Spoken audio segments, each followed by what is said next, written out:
খাওয়ারে না। আহলুল জান্নাহ, যারা জান্নাতে যাবে তারে বানাইলাম না। আসহাবুল ইয়ামিন, যারা আমল নামা ডাইন হাতে পাবে ওরাও না।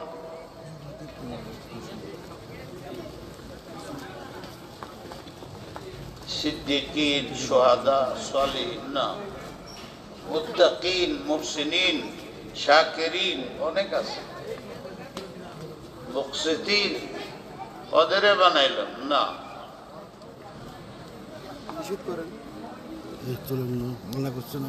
ওদের মধ্যে কি এলেম আছে?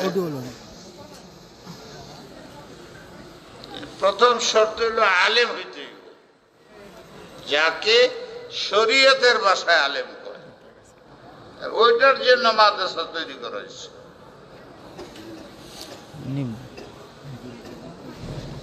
অন্য কোনো মকসদ নাই। ওইটির জন্য সারা দুনিয়াতে শিক্ষা ব্যবস্থা আছে, স্কুল, কলেজ, ইউনিভার্সিটি অনেক আছে। তো সব মিলিয়ে 2-3 লাখ ছাত্র লেখাপড়া করে। আর এক এক কলেজের মধ্যে, ইউনিভার্সিটির মধ্যে 40,000 শিক্ষক আছে। ছাত্র কতটি আলা বুঝেন? ওরা এগুলো শিখতেছে। এই শিক্ষার জন্য প্রয়োজন আছে, ওইটার ব্যবস্থা সাংঘাতিক আছে। কিন্তু যে ইলমের কথা আমি বলতেছি, আয়েশা বলতেছে না, ওইটা দুনিয়ার সাথে মূলত সম্পর্ক নাই। নদী পার হইতে হইলে নৌকা লাগে, একটা নৌকা দরকার। বুড়ো মানুষের হাঁটি লাগে, লাঠি লাগে, লাঠির দরকার। দুনিয়ার এলেমটা আসছে বেশি না, প্রয়োজন, অনেক প্রয়োজন। এইটুকু পায়খানা যত সুন্দর করেই বানায়, মানুষ বসে থাকে না, কাজটা সেরে বাইরে যায়। পুরা দুনিয়াটা যদি পায়খানা হয়, আমার এখানে সব কাজগুলো এতটুকু। দুনিয়ার জরুরত যতটুকু অতটুকু, স্থায়ী দুনিয়া না। জরুরত সারবে এইটুক দরকার আছে। ইসলামেও বলে, কোরআন হাদিসের এলেমেও বলে। তা আসল উদ্দেশ্য কি? এই হাদিসের মধ্যে আছে অনেক হাদিস, তার মধ্যে আমি একটা হাদিস করছি।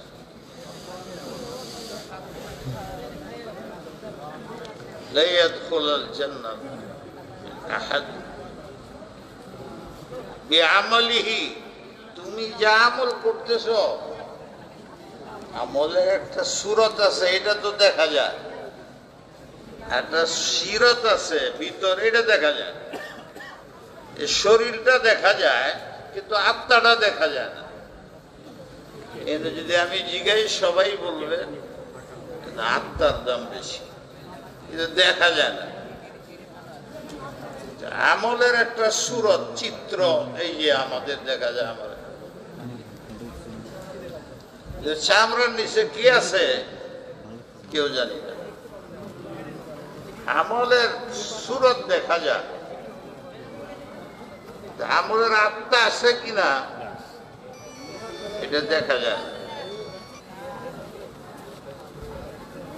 আমলের মধ্যে আসল উদ্দেশ্য হইল সিরত, সামনে যে বসে এদিক ঘুরাইলে ভালো হইতো। আত্মা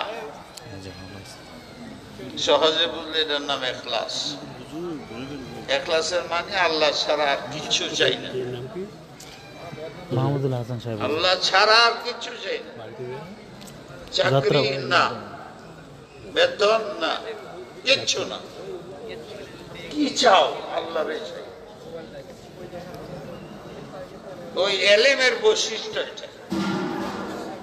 ইলমুন ইবতাগা বিহি ওয়াজহুল্লাহ। এলেমটাই শুধু আল্লাহর জন্য, আল্লাহকে পাওয়ার জন্য, আল্লাহর রেজা খুশির জন্য, আর কোন কাজের জন্য নয়। আর যে সমস্ত কাজ আছে দুনিয়ার অস্থায়ী, এই এলেম শিখলে প্রয়োজন মিটানির ব্যবস্থা হবে, তোমার দ্বারা হবে, নাহলে অন্যদের দ্বারা হবে, সবার দ্বারা হবে, কিন্তু এই কাজটা কারো দ্বারা হবে না। এটার জন্য এই মাদ্রাসা, ওই এলেমটা হাসিল করা সরাসরি নবী ওহীর মাধ্যমে পেয়েছে। আর ওইটা একটাই লক্ষ্য বস্তু, আল্লাহকে আপন করা, আল্লাহকে অসন্তুষ্ট না করা, আল্লাহকে রাজি করা। আর এটা আল্লাহ রসুল মাধ্যম ছাড়া হবে না, ওনার সুন্নতের উপরে আমল করা।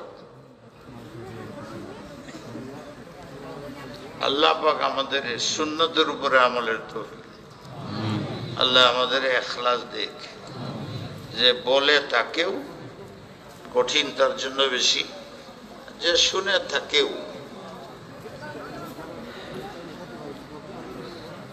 হযরত আয়েশা সিদ্দিকা রাদিয়াল্লাহু তাআলা আনহা বললেন, ওয়া আনতা ইয়া রাসূলুল্লাহ,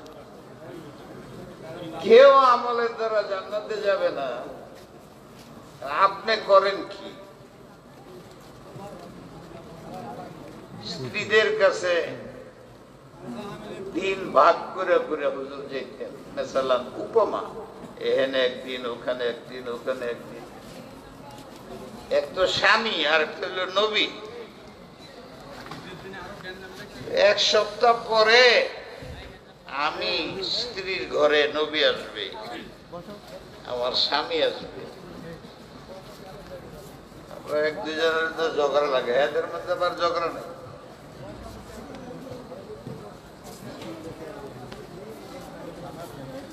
সবাই অপেক্ষায় থাকে,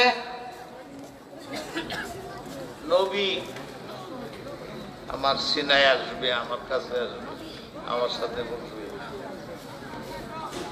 এর চেয়ে আর সৌভাগ্য কি হইতে পারে? আবার উনি আমার স্বামী, নবী। অনেক সাহাবী এরকম বলতেন যে আমি যদি পুরুষ না হইয়া আয়েশা হয়ে যেতাম তাহলে ভালো আছে।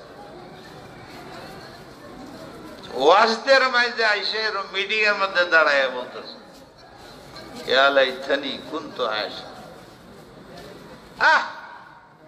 আমি পুরুষ উসাইদ বিন হুজাইর না হইয়া যদি আয়েশা হইতাম তাহলে উনি আমার স্বামী হইতেন।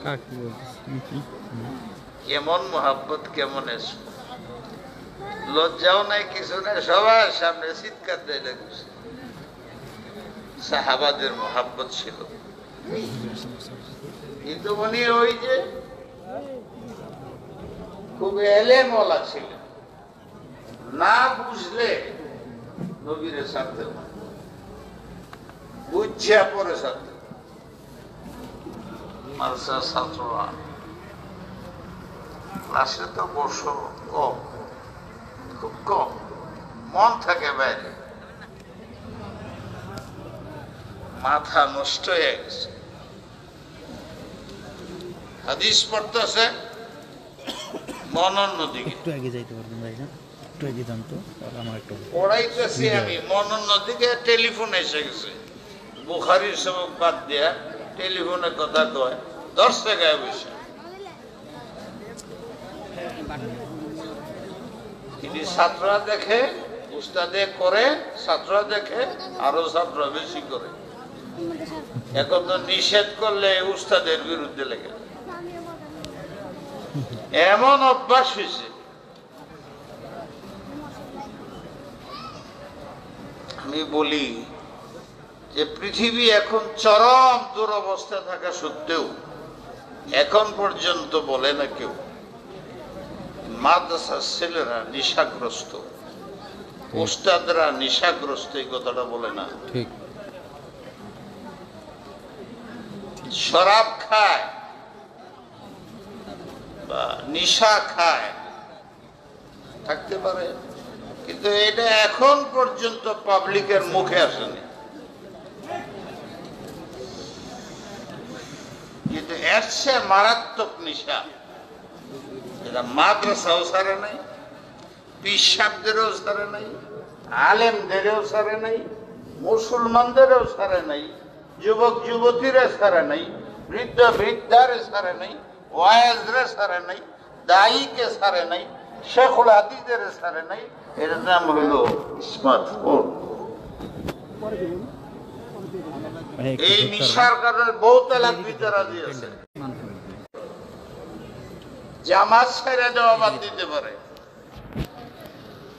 সবক পড়ানি বাদ দিতে পারে, সবকিছু উজাড় করে দিতে পারে, কিন্তু এইটা ছাড়তে পারবে। এটা এমন নিশা, সব নিশার ঔষধ পাওয়া যায়, বোতল পাওয়া যায়, চিকিৎসক পাওয়া যায়, চিকিৎসা ভালো হয়ে যায়। এই দেশে আজকে 15-20 বছর চলছে, এই লাইনের চিকিৎসকরা নিজেরাই ফেল। কারণ ওরা এগুলো দেখে পরে চিকিৎসাও করে, আবার নিজেও দেখে যে আমল আমি করি আমার ছাত্রদের করবে। এখানে রেখে দিব, আলেমরা এটা করলে আলেম পাবলিকরা আরো বেশি করবে। এখানে ধরে থাকে। এই জন্য যারা পয়সা রয়েছে সবার সুগার বড় নাই, একদম নাবালের বাচ্চাটা জানি সবার কমে একটা দুইটা করে আছে। আবার আমাকে দিয়ে দিল। আগের সবাই বলতে না, যে আমি আসার আগেই বলতেছে যাই করেন ফটো উড়াইবেন না, ক্যামেরা উড়াইবেন, এটা কইতেছে না। মসজিদে ওইটা বলতে হয়, মসজিদে কোনো কথা বলা হারাম, দুনিয়াবি কথা বলা হারাম। এটা যে কি কথা আল্লাহ জানে। কিন্তু আর কোন এলান করুক না করুক, মুয়াজ্জিনে বলে টেলিফোন বন্ধ রাখুন। বিভিন্ন জায়গায় লেখা আছে টেলিফোন বন্ধ রাখুন। নামাজের মধ্যে নামাজও করে, আবার টেলিফোন বন্ধ রাখুন এটাও পড়ে, ফলে তার নামাজ নষ্ট হয়ে যায়, কোনো খবর নেই। এই বিষয়টা করতেই হবে। অন্যটি করুক না করুক, আপনাদের এলাকার খবর জানি না বহুদিন পরে, কারণ আমি জানতাম এই এলাকা বাংলাদেশের মধ্যে যে কয়েকটা এলাকা ইসলামের এলাকা, পর্দার এলাকা, যেখানে আসলে মানুষ ইসলাম বুঝে, ওই রকমের একটা পুরসা। এখন কেমন আছে জানি না। এখানে টেলিভিশন চলতো না ওই সময় আমি এসেছি, কারো বাড়িতে টেলিভিশন পাওয়া যেত না, রাস্তায় কোনো মেয়ে লোক দেখা যেত না। যারা পুরান আছেন কত ঠিক না বেঠিক, কিন্তু এখন কি আমি জানি না। এই নিশা দূর হচ্ছে না, নিশার ডাক্তাররা নিজেরা ফেল। সব উস্তাদ রইল এই নিশার ডাক্তার, বড় বড় মুসলিহীন আলেমরা, এরা সব ডাক্তার। এটার কিন্তু ডাক্তারি করতে যা হে এটা লয়ে লইছে, যত বড় পিসাব তার সামনে সাইড পাঁচটা কানের মধ্যে কিটা লাগা 2-3 মিনিট খালি যাবো, এই হাতে লইতেছে, এই হাতে আমি কিন্তু চলে যাবো। আচ্ছা ঠিক আছে, আমি দৌড় দিব। কত টেলিফোন আসতেছে, মুরিদরা শুনতেছে। এই পিসাবের এই অবস্থা দিকে সবচেয়ে আপন মুরিদ হে আরো 10টা রাখে।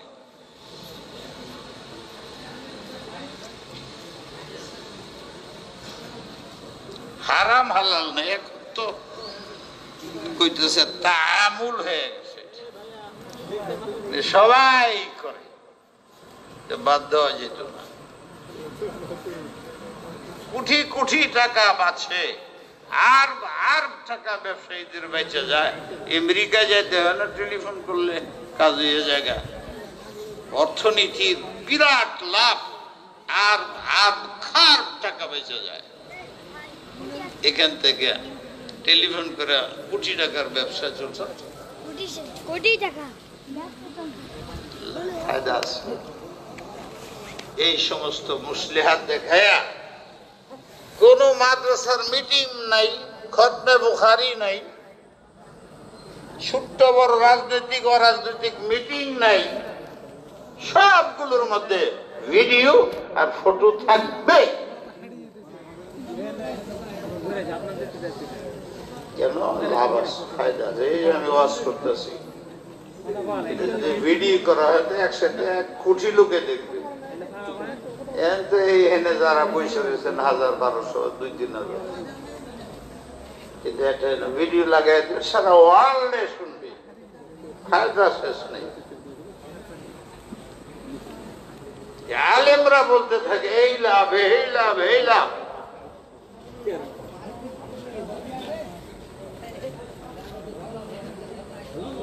কি বলবো আর বলতে চাই না। মাদ্রাসার ছাত্র এলেম শিখো, এলেম কি জিনিস এটাকে বুঝো। তোমরা যেটি শিখতেছো মাদ্রাসা, এটি এলেম না, মালুমাত। মালুমাত এলেমের খাবে, মালুমাত বুঝো। সামনে দিলে ব্রেন ভালো বাজায় আছে, 50টা নাস্তা মস্ত করেছ, কিন্তু এই মশলাটা কোন আয়াত থেকে আইছে, কোন হাদিস থেকে আইছে, কেমনে ইস্তেমবাদ করছে, এই তো পাবলিক বুঝবে না। আলেম তো কম না এখানে। এবারাতুন নাসে কি বলে, ইশারাতুন নাসে কি বলে, দালালাতুন নাসে কি বলে, ইক্তেজাউন নাস কি বলে, ইস্তিনাসুন নাস কি বলে, এই ছয়টা ছাড়া, বুঝা ছাড়া এলেম আসে না। যেটি মুখস্থ করছো ফটফট করে বলে দিবে হাফেজ সাহেবের মতো, কিন্তু যদি ডাইন বামে তোমার প্রশ্ন করে তোমার জানার বাইরে, একটা প্রশ্নেরও জবাব দিতে পারবো না। এই বইয়ের মধ্যে লেখা আছে, গাইডের মধ্যে লেখা আছে, এটি মুখস্থ করছো, আর তোমার প্রশ্ন করলে তুমি বলতে পারো এইটারে বলে মালুমাত। বেহেশতে যাওয়ার যদি মুখস্থ করো, আহকামে জিন্দেগি মুখস্থ করো, বাংলাদেশের মধ্যে একটা আলেমও বেরিব না এতটি মশলা একসাথে জানে। এটা পাবলিকও করতে পারে। এটা হলো মালুমাত।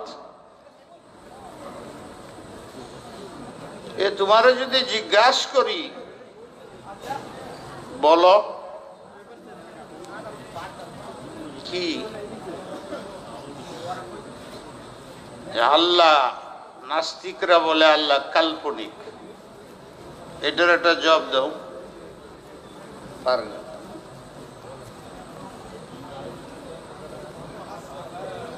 আমি যদি জিজ্ঞাসা করি, বলো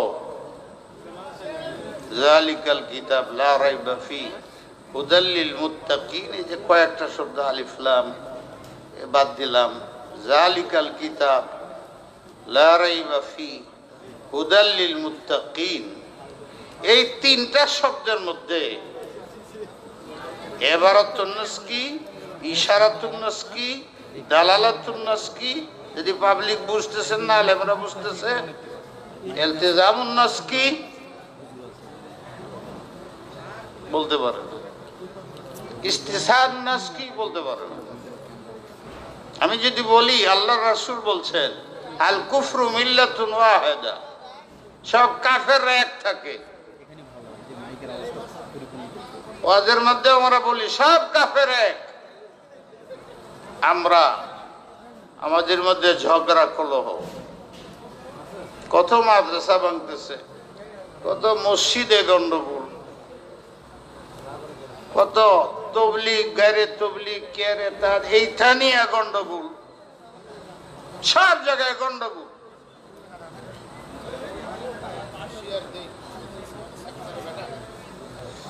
আল্লাহ আমাদের রক্ষা করো, তুমি ছাড়া আমাদের পথ নেই। আমি জিজ্ঞাসা করি এই আয়াতের এই অর্থটা বলো, তাই দেখা যাবে ছাত্রদের খবরই নেই। আমি যে জিজ্ঞাসা করি আমার একটা কথা বলো, আল কুফরু মিল্লাতুন ওয়াহিদার দ্বারা আল্লাহ রাসূল কি বুঝাইছেন? কেউ বুঝে না, খালি বলবে যে কাফেররা সবে। এই হাদিসের অর্থ, হাদিসের অর্থই না, এইটাই বলবে। ওমান নুআম্মিরহু নুনাক্কিসহু ফিল খালক, কোরআন শরীফের সূরা ইয়াসিনের মধ্যে। এটা যে জিগাই ফিল খালকের কয়েদ কি, কেন লাগাইছে? কেন এই ফিল খাল শব্দ হয়েছে?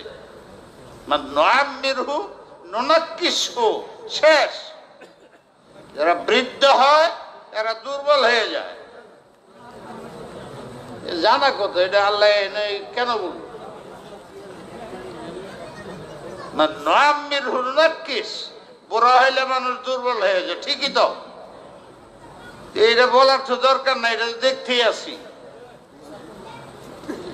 ফিল খালক এই কয়েদ কেন, এই শব্দ আল্লাহ কেন বাড়াইছে, এটার অর্থ বলো। এইটা বলতে পারে, কারণ এটা তাফসীরে পাইনি, গাইডের মধ্যে নাই। মুখস্থ করছি আমি, হাফেজ হয়েছি, হাফেজের অর্থ জিজ্ঞাসা বলতে পারবে? কষ্ট পাইও না, দুই তিনটা কইলাম। পারবা ফিল খালকের, সাহস করে একজন দাঁড়ায় এই কয়েকটা কেন হয়েছে? আল কুফরু মিল্লাতুন ওয়াহিদা কেন বলা হয়েছে? এটা আসল অর্থ কি? যালিকাল কিতাব লা রাইবা ফিহি হুদাল লিল মুত্তাকিনের ইশারাতুন নাস কি? এতটি আলেম দাঁড়ায় বলেন যে হুজুর এই, আমি খুব জানি তা না, তবে আমি 40-50 বছর পুরান হাদিসে যা পারি চেষ্টা করি, আর এই সাইডটা আমি বেশি চিন্তা করি।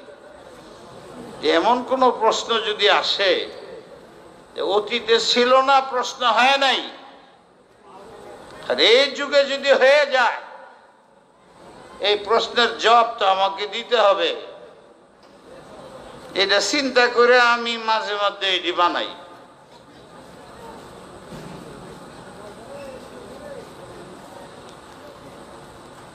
কোরআন সব যুগের জন্য, সব প্রয়োজনে, সব জায়গায়। আলেমরা বলতে থাকে আমাদের সংবিধান, জোরে বলেন, পবিত্র কোরআন। আমাদের সংবিধান, কষ্ট লাগতেছে, খিদে তো আমার বেশি লাগছে। 12টা, 1টা, 2টা, 3টা, 4টা, 5টা, 6টা, 7টা, 8টা, 9 ঘন্টা হয়েছে। মুদাংশ হুজুর খাইতে কইছেন, ছাটা না, কারণ আমি জানতাম যে এখানে এশার পরে বয়ান হয় না। আমি যে একবার আসছিলাম, পৌঁছার মাত্র 5-7 মিনিট বাকি, আজকেও তাই হয়েছে। তো এলান হইতেছিল যে আগামীকালকে মাওলানা মাহমুদ সাহেব বয়ান করবেন এশা আগে। আমি লোক দুটো দৌড়ে পাঠাইছি, যে আমি কালকে নাই, আজকেই। পরে আবার দৌড় করে এলান করা হয়েছে নামাজের পরে মাওলানা মাহমুদ সাহেব বয়ান করবেন। পরে আমি এশার পরে বয়ান করে চলে গেছি। তখন থেকে আমি জানি যে এখানের সালানা মিটিং 9টা, এশার পরে শেষ।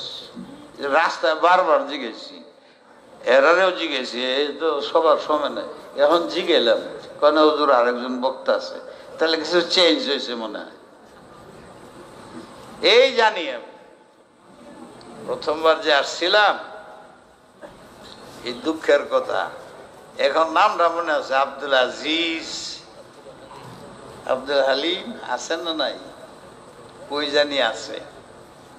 কি কপাল, আমি তো জানি না, রাস্তা নাই। আমরা হুজুররা কিন্তু আসল কথা বলে না, আইনে পড়ে মুশকিল। হযরত নুরউদ্দিন গহরপুরী সাহেব বলতেন, বক্তা ওয়াজের আগে বক্তা, পরে হইলো তক্তা, জিগায়ও না। কিছু দিবার হওয়ালে সবাই এর বুঝাইয়া দেয়, নাহলে হুজুরের সাথে গাড়ির বসে একটু দেয় নেমে ইটা সে দেখে আলেমরা গাইলে কেমনে দিবা এটাও বুঝো বেশ সামনে কত বদনাম যেটা হইতা আছে, আল্লাহ হেফাজত করে। আমি তো অনেকেই বলে আপনাদের এলাকায় মশুর আছে কিনা, বাকি আলেমরা কয় যে উনার মতো রাগী মানুষ পৃথিবীতে নেই। সব আলেমরা হুজুর খুব রাগী মানুষ, এই যে কইল যে সাবধান, ওইটার কারণেই কইছে সাংঘাতিক রাগী মানুষ। জিগায় কার সাথে রাগ করছি বলেন, একজনও পাবে না। পাবে রাগ করতেছি সরকারের মন্ত্রীর সাথে, রাগ করতেছি কোটিপতিদের কাছে, যেগুলো আলেমদেরকে তাদের গোলাম মনে করে, ওদের সাথে লাগে আমার। তাদের এলেমের অহংকার দেখায় বা তাদের টাকার অহংকার দেখায়, এদের সাথে আমার খুব লাগে। 4-5টা প্রেসিডেন্ট গেছে, সবটির সাথে লাগছে, এটি সবাই শুনে। তো আমরার সামনে গেলে হুজুর মাইরি বলবো, জিগায় একজন আলেম দাঁড়ান বাংলাদেশ, হুজুর আমার সাথে দমকাইছে, পারবেন? পাইবে কি? 3-4টা প্রেসিডেন্ট রেভার করে দিচ্ছে সবার স্থল থেকে, এইটা পাবে। অনেক কোটিপতিরা, আমার অহংকারী বলবেন না, আমি গায়রতওয়ালা, আলেমদের শান আছে, এটা অহংকার না। ছেলে যদি বাবারে না মানে তো বাপের মনে কষ্ট হয় না? তোমার জানাজা দাও আমার পড়াইতে হয়, কবরের খুঁজে দিতে হয়, তেলাওয়াত করে দোয়া করতে হয়, সব আমারে দেখ করে। আমারে মূর্খ বলো, আমারে গোলাম বলো, তোমার দায়িত্ব ছিল কোরআন মুখস্থ করা, তোমার ছেলেদের মুখস্থ করা, তারে বড় আলেম বানানি। এগুলো তোমরা সব বাদ দিয়া দুনিয়ার পিছনে লাগছো। আরে এতিম গরিব মিসকিন এরা বড় বড় আলেম হয়েছে, ওরা বুঝে আল্লাহর কাছে জবাব দিতে হবে। লাখ টাকা কামাই বাদ দিয়া মাদ্রাসার মধ্যে সামান্য পয়সা নিয়া জনগণের সাহায্যে মাদ্রাসা চলে, ভিক্ষুকের দল, মূর্খের দল। হাসরের মধ্যে চোখ খুলবে, স্বপ্ন চোখ খুললে যেরকম, তখন বুঝবা কাদের গাইলিতেছ, কার পিছে নামাজ পড়ো। এটা সামাজিক কাজ না, কার দ্বারা বিয়া পড়াইছো, এটা সামাজিক কাজ না।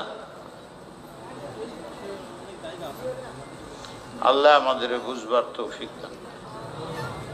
এই কথা আমার কিন্তু কথার লাইন থাকে না, বলতে থাকি যেদিকে যায়।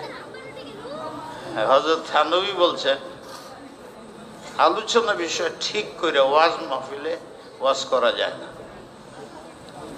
এটা গবেষণার ক্ষেত্রে সেমিনার তোমরা হয়ে না করো, এটা ওয়াজ মাহফিলের মধ্যে এখলাসের সাথে বলো, দিলে যেটা আসে এটাই বলতে, ওইটাই জনগণের জন্য লাভ হবে।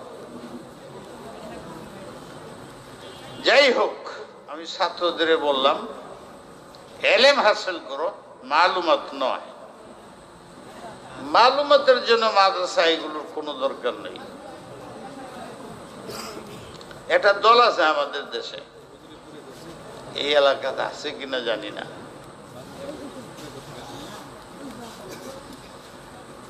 তারা বলে সহি হাদিস ছাড়া আর আমল করে যেত আছে।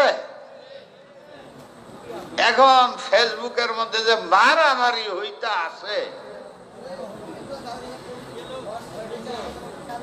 তা আমিও এক মাদ্রাসা তো পড়াই, এক মসজিদে জুমাও পড়াই 45 বছর যাবত।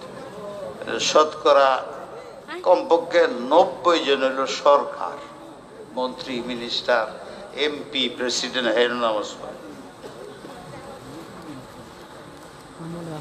আলেমরাও জানে। অনেক ঘটনা ঘটে আমার ওইখানে। তো একদিন আমি বললাম যে এরা সবসময় বুখারীর নাম লয়, বুখারী হাদিস ছাড়া মানি না, বলে না এক, আর সহি না হইলে আমল করা যাবে না, ঠিক না? এনে কঠিন কঠিন জবাব দিতেছে, প্রশ্ন হইতেছে, জবাব দিতেছে, কিন্তু এইটা জবাব তো চলে না। যতটি মজাব আছে তাদের কাছে অকাট্য দলিল আছে, ওরাও একটা মজাব, মানে আহলে হাদিস একটা মজাব, তাদের কাছে অকাট্য দলিল আছে। আকলি দলিল যেটা এটাও আছে, নকলিও আছে, সব আছে। চারো মজাব ঠিক, তো চারে মজাব যদি ঠিক হয় তাদের দলিল ঠিক হবে না? জীবনেও এইটা দলিল দিয়ে লাভ হইব না। এই যুগে কি দলিল দেওয়া যায় এটা বাইর করো, এরা যাতে আর রওনা করতে পারে। যাই হোক, আমি বললাম বুখারী মানো তো তোমরা? কলে হ মানি। এই দেশে বুখারী এমন চর্চা, এনে যারা আছে সব বুখারী জানে, কিন্তু আর হাদিসের কিতাব জানে না। বুখারী কথা উস্তাদেও দলিল খালি বুখারীর তালাশ করবে, ছাত্ররা খালি হুজুর আপনি আমাদের দলিল দেন, উস্তাদেও খালি বুখারী বুখারী। আর বুখারী পড়া নিয়ে মারামারি, বুখারী পড়লে বেতন বেশি, শেখুল হাদিস, এটা অহংকারী ছাড়া কিছু। আবার এই অহংকারী বলাও যাইব না, তাইলে আবার মার খেয়ে দিব আমারই। আপনি হ্যাঁ দিলেটা জানেন না, খেয়াল্লার সতর্কতা করবে। এটা বুখারী ছাড়বো না, ছাত্রদের আন্দোলন করে এলাকাবাসীদের আন্দোলন। আপনাদের এখানে এরকম আছে কিনা আমি জানি না। আমি আহলে হাদিসে বললাম এই মসজিদের মধ্যে বুখারী শরীফ কার কাছে আছে নিয়ে আসো। অনেক লম্বা ঘটনা, সংক্ষিপ্ত বলতেছে। পড়ো, তা পড়ছে বিসমিল্লাহির রহমানির রহিম, বাবু কাইফা কানা বদউল ওয়াহি ইলা রাসূলিল্লাহি সাল্লাল্লাহু আলাইহি ওয়াসাল্লাম ওয়া কওলিল্লাহি আযজা ওয়া জাল্লা ইন্না আওহাইনা ইলাইকা কামা আওহাইনা ইলা নূহি ওয়ান নাবিয়িনা মিন বাদি। বাস মাসার ছাত্ররা উস্তাদরা শুনেন, আল্লাহর রসুল যেটা বলছেন হাদিস সহি, বুখারীতে সহি হাদিস আছে, ঠিক আছে। সহি ছাড়া তো আমল করা যাইব না। তুমি কি পড়লা? বুখারী শরীফের শুরুতে লেখা আছে বিসমিল্লাহির রহমানির রহিম, আছে না নাই? এই কয় না তো কেউ, আছে লেখা। এটা আমল কিনা বলেন? লেখা আমল কিনা? তো ইমাম বুখারী বিসমিল্লাহ লেখছেন, সব আলেমরা, সলফিরা, আহলে হাদিসরা সবাই বলে এই হাদিসটা জয়ীফ, সহি না। খানা খেলে বিসমিল্লাহ বলতে হইব, যাই করো বিসমিল্লাহ বলে বলবা, বরকত হইব। এই হাদিস সনদ দুর্বল, জয়ীফ, মতন ঠিক না, বেরসের ইস্তেরাব কয়, অর্থ ঠিক না। সারা দুনিয়ার মানুষে বিসমিল্লাহ বলে খায়, কাম করে তো বিসমিল্লাহ বলে, ঠিক? কিতাব বইটই লেখে তো বিসমিল্লাহ, চিঠি লেখে তো বিসমিল্লাহ। এই হাদিস সহি না। যখন সহি না, তো ইমাম বুখারী লেখলো, আমল করলো কেমনে? লেখাটা আমল কিনা? যদি আমল হয়ে থাকে, এই জয়ীফ হাদিসটার উপরে ইমাম বুখারী আমল করছে না করে নাই? জোরে বলেন। এটা কোন সরার মধ্যে লেখা নাই। এটা আমি চিন্তা ভাবনা করে বাইর করে ওরে কইলাম, তুই না বলাস বুখারী সারা হাদিসের উপর আমল করা যাবে না, বিসমিল্লাহ হাদিস তো বুখারীতে নাই। আর ইমাম বুখারী নিজে বলছে এটার সনদ ঠিক না, মতনের ইস্তেরাব, অর্থের ইস্তেরাব। তো উনি এটা আমল করলেন কেমনে? এই যে চুপ হইছে, এ না অনেক আছে আমি জানি।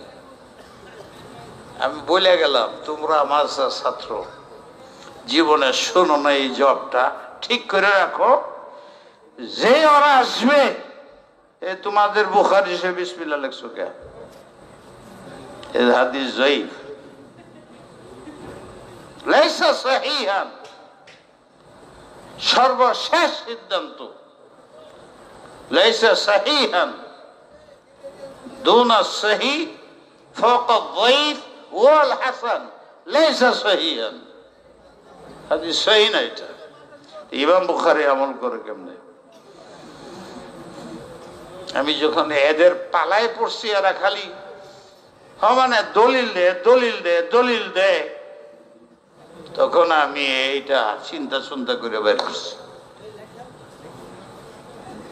এই যে চিন্তার থেকে যে আমি একটা দলিল বের করছি, এখানে দাওরার ছাত্র আছে, উস্তাদরা আছো, এটা তো কোনো কিতাবের মধ্যে নাই।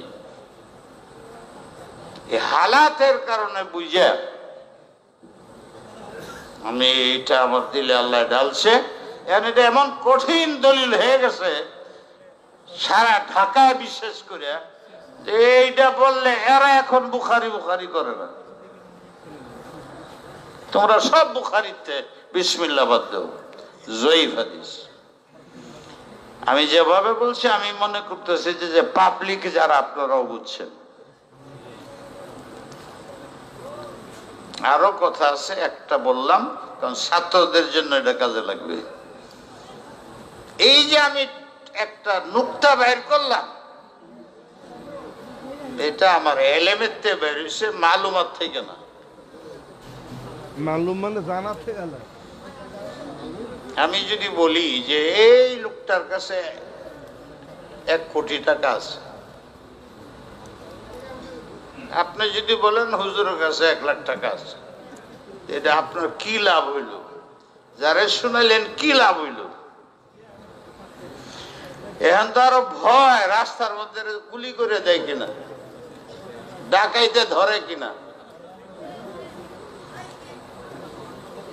কোন লাভে আপনি বললেন যে এই লোকটার কাছে 1 লাখ টাকা আছে? ক্ষতির মধ্যে ফেলাই দিল। লাভের অর্থ করা যায়।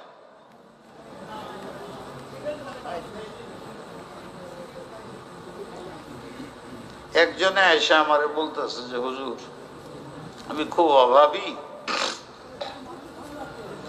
আমারে কিছু সহযোগিতা করেন, 100, 200, 1000, 2000 টাকা দেন।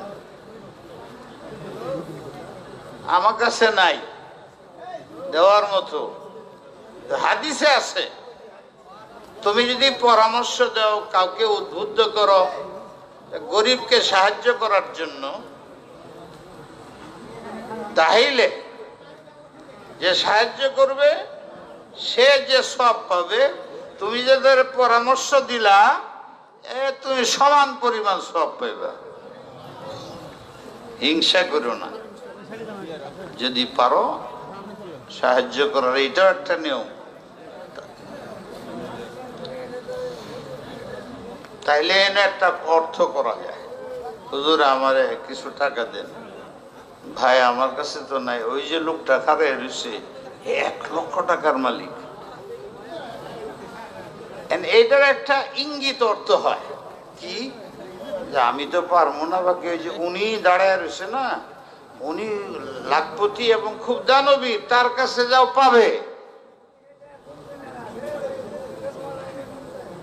আমি যদি আমার কাছে কেউ টাকা চায় আর দিতে না পারি আর বলি যে এই লোকটা যে আছে 1 লাখ টাকা লক্ষপতি দানবীর, তাইলে এটার কি অর্থ দাঁড়াবে? হয় এর জন্য মরণ, আর না এই লোকটা বুঝবে হুজুরে আমার পরামর্শ দিতেছেন, এই লোকটার কাছে যাও, গেলে পাবে। ঠিক? তাহলে আমার এই কথাটার অর্থ কি যে উনি 1 লক্ষ টাকার মালিক, এটার অর্থ কি? অর্থ হলো তুমি তার কাছে যে চাইলে পাবে, আমিও বলে দিতেছি। এই অর্থ এর সুন্দর অর্থ হয়ে যায়। আর যদি আমি বলি জানো 1 লক্ষ টাকার মালিক, তাহলে সুরে ব্যক্তি মিলে গয়ার রাস্তার মধ্যে ধরে মেরে দিই। দুইটি অর্থের সম্ভাবনা,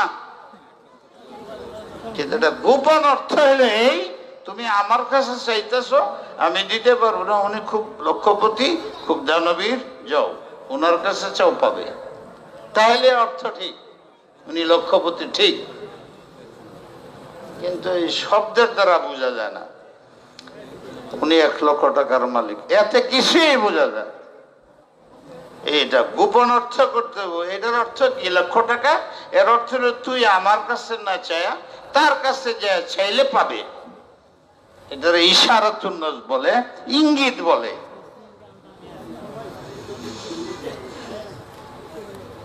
কিভাবে বুঝাবো আপনাদের? লা রাইবা ফি, কোরআনে কোনো সন্দেহ নাই।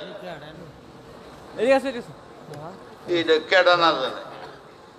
আমরা মুসলমানদের যে কেউ রে জিগাও কোরআনে সন্দেহ আছে, সবাই কি বলবে? আসলে আছে? কোরআনে সন্দেহ আছে? যে কইব সন্দেহ আছে তো মুসলমানই থাকবে না। ছোট বড়, আলেম জালেম জাহেল সবাই জানে কোরআনের মধ্যে সন্দেহ নাই, জের জবরের ফরক নাই। ঠিক? কিন্তু আমরা যখন ওয়াজ করি তখন যে বলি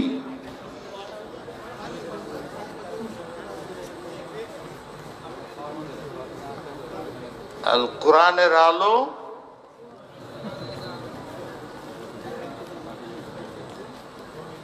এটা কি বলে?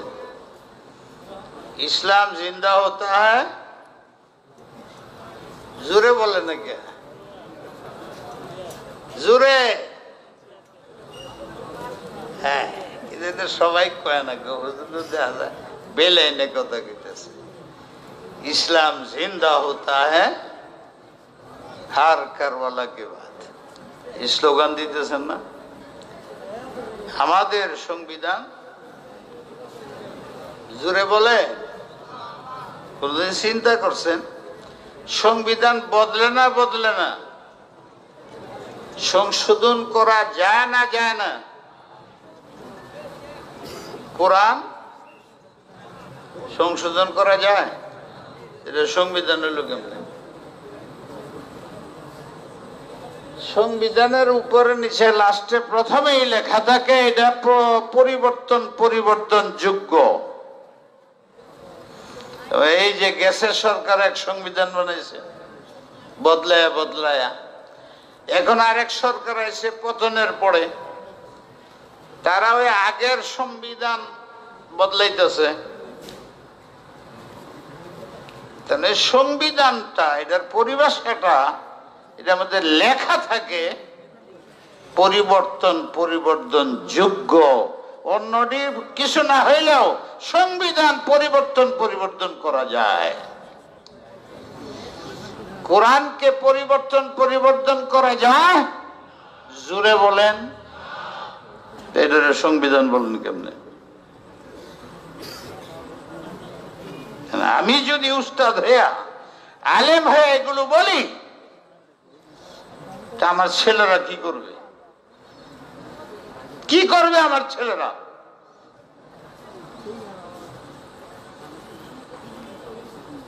কি করবে জনগণ? এই মাদ্রাসা কিসের জন্য? ওই এলেমের জন্য। জানি না এই যে কইলাম এটা আরো শুনছেন কিনা। যারা আমার ওয়াজ শুনছে অনেক হয়তো শুনতে পারে, কারণ আমি একা এটা কই। আজকেও বললাম,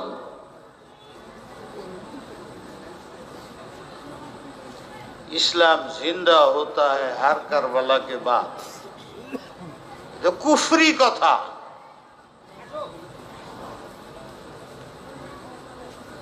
এইটা আমাদের পাবলিকের মধ্যেও চলছে, ছাত্র উস্তাদের মধ্যেও চলছে।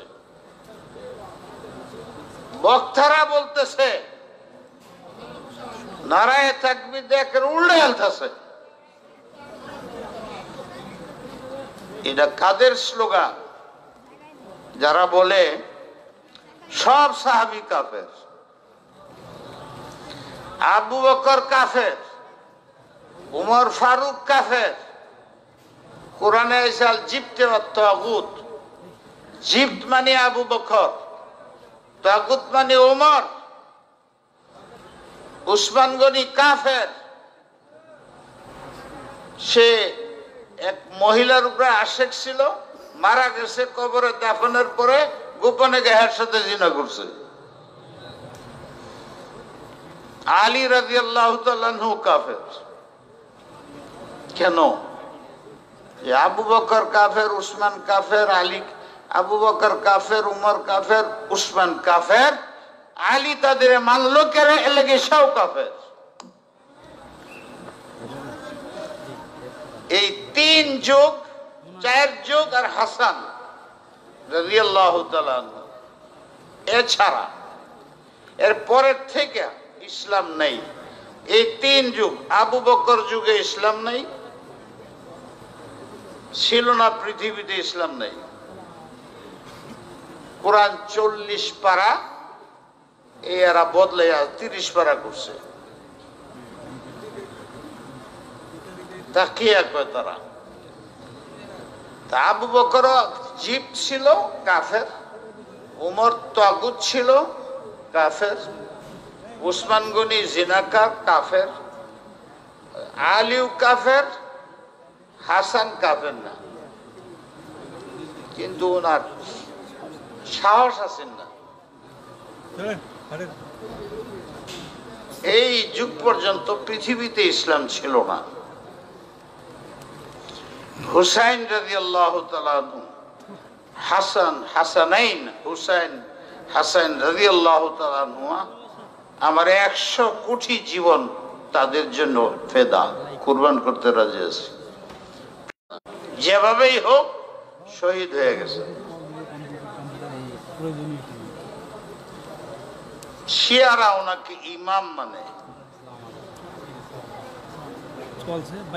উনি শহীদ হওয়ার পরে থেকে শাহাদতের রক্তের মধ্যে ইসলামের আওয়াজ উঠছে পৃথিবীতে। এতদিন 30 বছর পরে আবার ইসলাম চালু হয়েছে। আবু বকরের যুগে ইসলাম ছিল না, ওমর ফারুকের যুগে ইসলাম ছিল না, উসমান সাহেবের যুগে উসমান ছিল না, আলী রাদিয়াল্লাহু তাআলার যুগে ইসলাম ছিল না। কাদাফিল ওসুল, ওসুলে ফারা, নাহজুল বালাগা, আল হুকুমাতুল ইসলামিয়া, ছাত্রের নাম দিলেই খারাপ, এই কিতাবের মধ্যে আছে।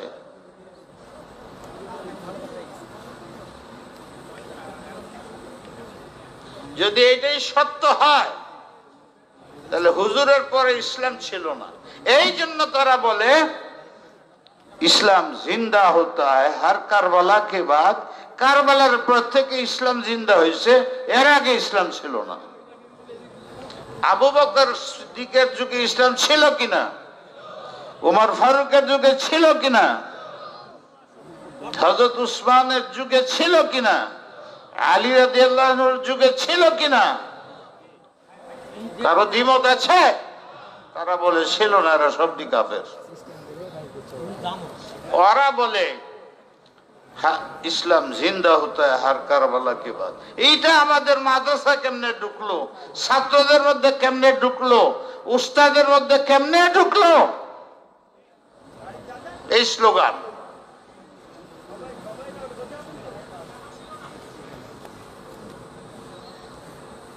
আমার কেন জানা থাকবে না?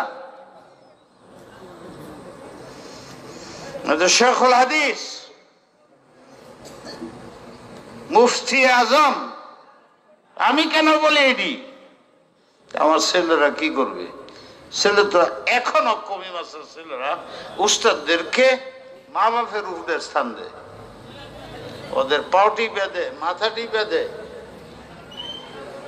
ভালো খানা বাসাত পাকাইলে পিডানে হুজুরে খাওয়ায়। এখনো এইটা ছাত্র, এই ছাত্রগুলো আমাদের হাত ছাড়া হয়ে যেতেছে কেন? এই ছাত্রদের সাথে আলিমদের সাথে সম্পর্ক পুরা এলাকার মানুষ এরা বিভক্ত হচ্ছে কেমনে? ভাই আল্লাহ আমাদের মাফ করে দাও।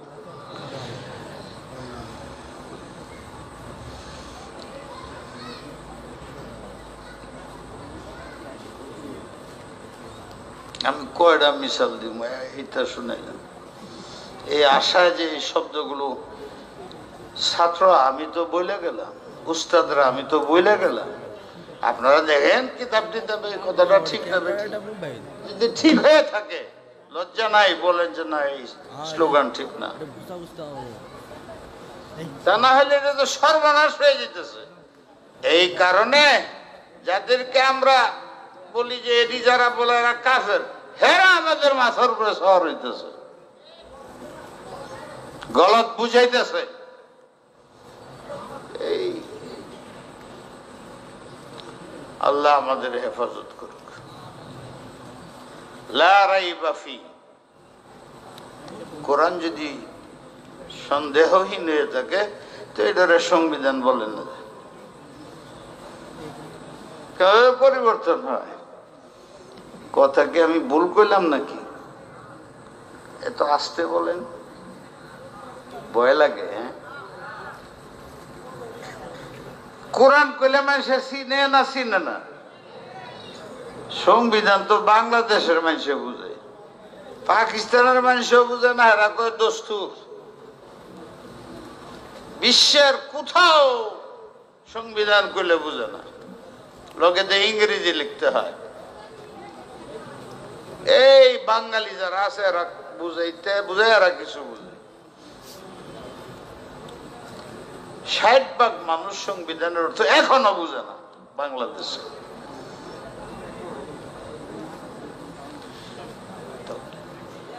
আমাদের বিধি বিধান আইন হবে কোরআনের। কোরআন রে বুঝে না মানুষে, কোরআন কইলে বুঝে না, কোরআন শরীফ কইলে বুঝে না। যে শব্দটা বললে বেশি বুঝে, সবাই বুঝে, দুনিয়ার সবাই বুঝে, ওইটা ব্যবহার করব না 25 লাখ মানুষে, এই 1 কোটি 25 কোটি 40 কোটি মানুষে বুঝে আর 400 কোটি মানুষে বুঝে না, ওই ভাষণ ওই শব্দ ব্যবহার করবো না যেটা সবাই বুঝে ওইটা? তো কোরআন শরীফ বলো, কোরআন শরীফ, হাদিস, সাহাবায়ে কেরাম, ইজমা, কিয়াস, এটি পাবলিক বুঝেই না। ও তলে আরেক দলে কয় শুধু কোরআন হইলেই চলবে, আরেক দলে কয় শুধু হাদিস হইলেই চলবে, আরেক দলে বলে কোরআন হাদিস হইলেই চলবে, সাহাবা লাগবে না, আরেক দলে বলে সাহাবা লাগবে, ইমাম লাগতো না, আরেক দলে বলে ইমাম লাগবে। এই যে মারামারি হইতেছে, এটি তো পাবলিক করে না। পাবলিক এটার মধ্যে শরিক হয় আলেমের প্রতি আকর্ষণের কারণে, ছাত্র এটার মধ্যে শরিক হয় উস্তাদের ভক্তির কারণে। কিন্তু তুমি এটা কি করতেছ? ফেতনা কেমনে দূর হবে? ফেতনা তো বাড়তেছে। ভাই অনেক কথা বলছি, কিন্তু আমার কোনো আয়াত শুনেন নাই। অনেক আয়াত ছিল, একটাও পড়ি নেই। অনেক হাদিস আইছে, একটাও পড়ি নেই। হাদিসটি পড়া যাইত, কিন্তু যেহেতু আয়াত পড়তেছি না, যেন হাদিসও পড়ি নেই। এই মশলাটা বইলা ছেড়ে দিই, কারণ আমার কথা একটা কিরম জানি হইতেছে। শ্রোতারা তো এই ধরনের কথা শুনে, উল্টা পাল্টা কথা কই। হ্যাঁ, উল্টা পাল্টা না? আরেকটা কথা শোনাই, আমি মানুষকে বলি যে ওয়াজ মাহফিলে কোরআনের আয়াত না পড়া যায়, হাদিস না পড়া যায়, যে এইরকম ওয়াজ মাহফিল যে 10,000 টাকার তরকারি পাকাইছে, এটা লবণ দেয় নাই 2 টাকার, স্বাদ লাগে? মাত্র 2 টাকার লবণ না দেওয়ার কারণে 10,000 টাকার তরকারি বাদ।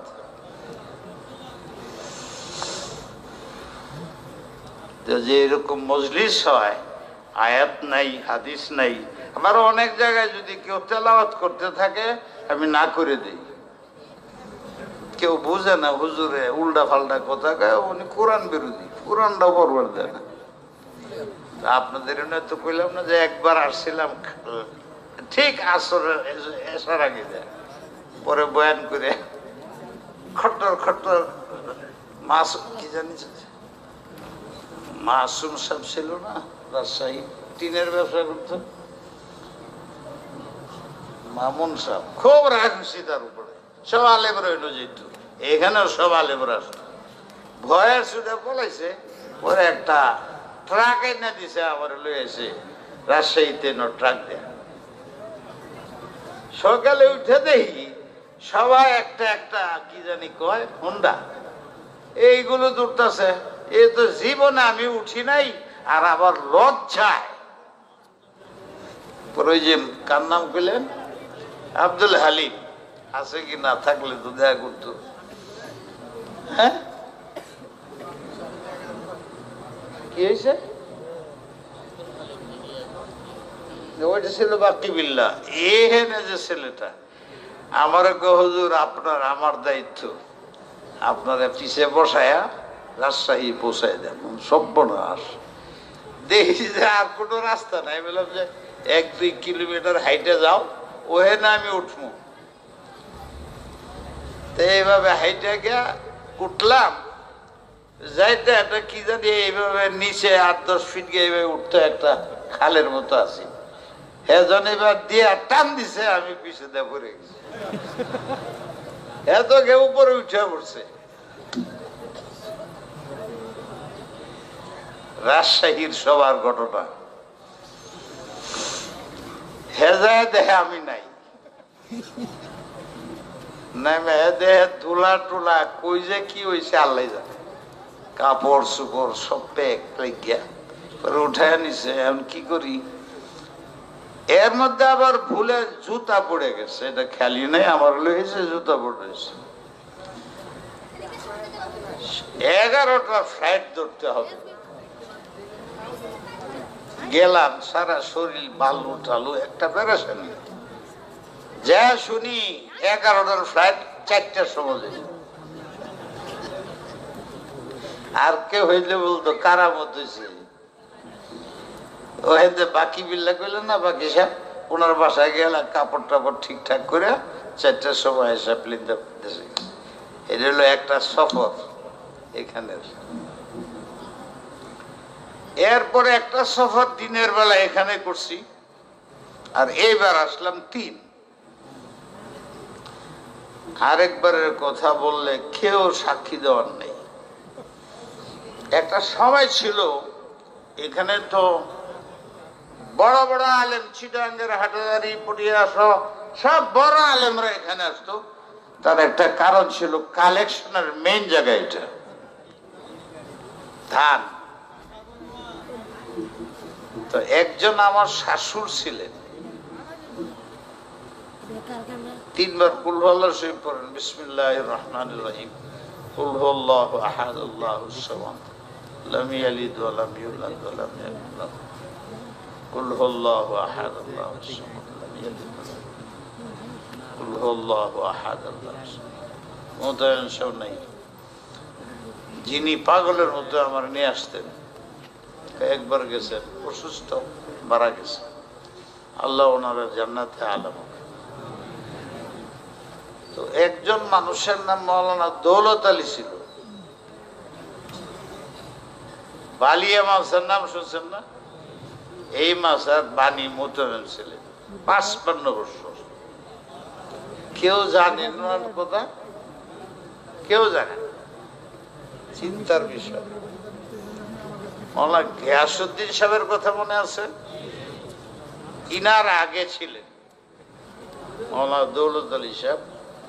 উনার কেন্দ্র এটা, এই এলাকায় বালিয়ার জমিন আছে, সভা টভা হইতো না দৌলত আলী সাহেবের ছাড়া। উনি আবার আমার শাশুর।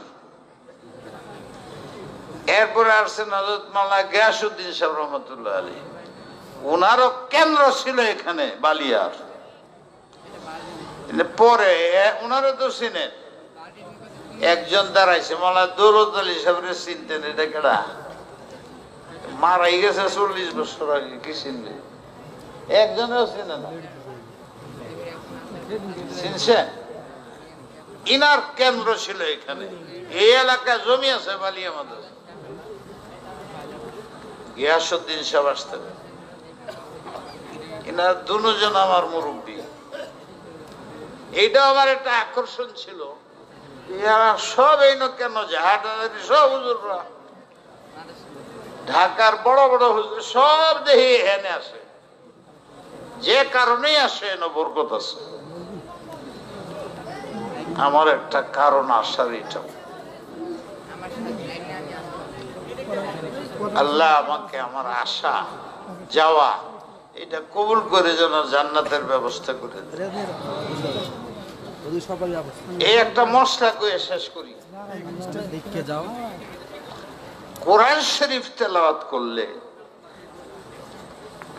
করা মুস্তাহাব,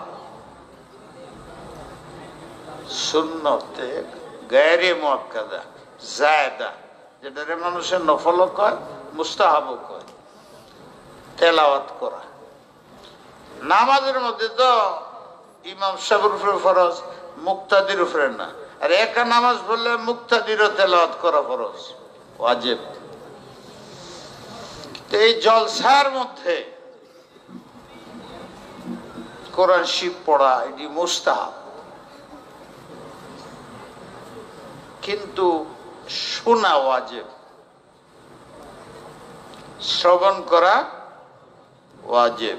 ওয়াজিব তরক করলে যে গুনাহ হয়, কোন কারণ ছাড়া সে যদি তেলাওয়াত না শুনে, তার ওয়াজিবের গুনাহে কবিরা, ওয়াজিব তরকের গুনাহে কবিরা হয়।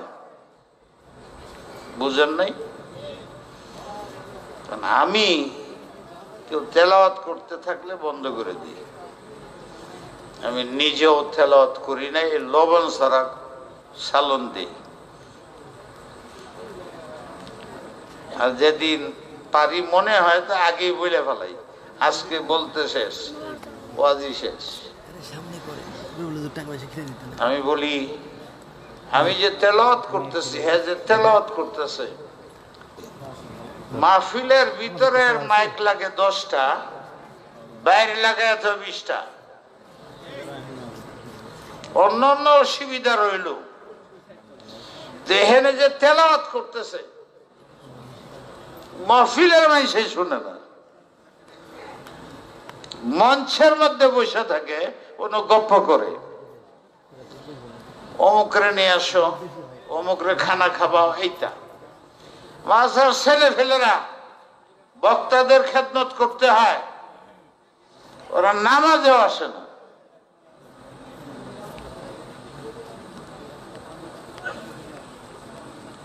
বড় বড় হুজুরদের খেদমত করতে হয়। ওই ঘরের মধ্যে 5-7 জন 10 জন 20 জন নামাজ পড়লা। আজকে আমার এই অবস্থা হয়েছে, রাগারাগি করছি, 5 মিনিটের জন্য জামাতটা পাইলাম না।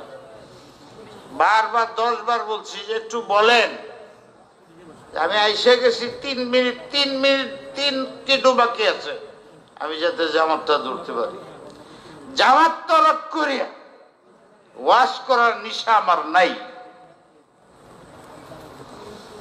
জামাতে শরীক হওয়া ওয়াজিব, অনেকে ফরজ বলছে। ওয়াজ করা আমার জন্য মুস্তাহাবের চেয়ে বেশি কিছু না, কিন্তু আমার 2টা ওয়াজিব আজকে তরক হয়েছে। মাগরিবের নামাজ পড়ছি লাস্টে, এইটুক যে জামাত পড়ছি, কিন্তু মসজিদের জামাত পাই নাই। এইটা উঠার সময় দেয় বলতেছি, কয়টা নামাজ? কলে 8টায়। পোস্টে পারমু? কলে হ্যাঁ। নাহলে রাস্তাত পড়মু? না ওই পাবো। লগে যে ছিল এর মধ্যে দেখলাম ভয়েস নেই, আমি বই রয়েছি নামাজ 3 কিলোমিটার। এই ক্ষমতা ছিল না এই কথা বলা। সব বক্তারা পেরেশান করো, 5 মিনিট দেরি করলেই তো আমি নামাজটা পাই যাই। এশার নামাজ জামাতে পড়লে, সকালের নামাজ জামাতে পড়লে সারা রাতে ইবাদত করার সব হয়। আমার এটাতে বঞ্চিত করছে। আমার ওয়াজে মানুষের কি লাভ হইব?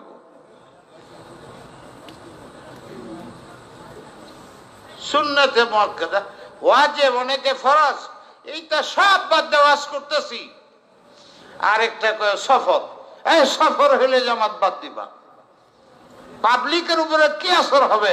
এত বড় হুজুর জামাত পড়ে নাই, এত বড় হুজুর 5 জন হলে এখানে 2 রাকাত পড়ে তাড়াতাড়ি আরেক সবাই চলে গেছে। এখানে পড়ো না, ওই সভা দিয়ে ওখানে পড়ো। কেউ যেন দেখে না তুমি সবার জন্য 2 রাকাত পড়ে আলাদা চলে গেছো, মাঠে জামাত হইতেছে। গলাতে আসর হয় পাবলিকের উপরে।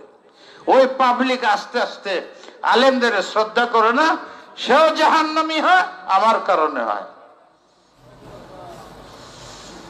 এই জন্য আমি কোরআন শরীফ পড়ার কথা বলি, যে আগে এটা সভা হইলে তেলাওয়াত হবেই, আয়াত হবেই। এলাকার মানুষ উপস্থিত, তারা আল্লাহর শুকরিয়া আদায় করা উচিত। এই মাদ্রাসার বরকতে নিজে তেলাওয়াত পারি আর না পারি, শুনতে তো পারি। শোনার সুযোগে সবাই হয়, ছাত্ররা তেলাওয়াত করে, আলেমরা তেলাওয়াত করে।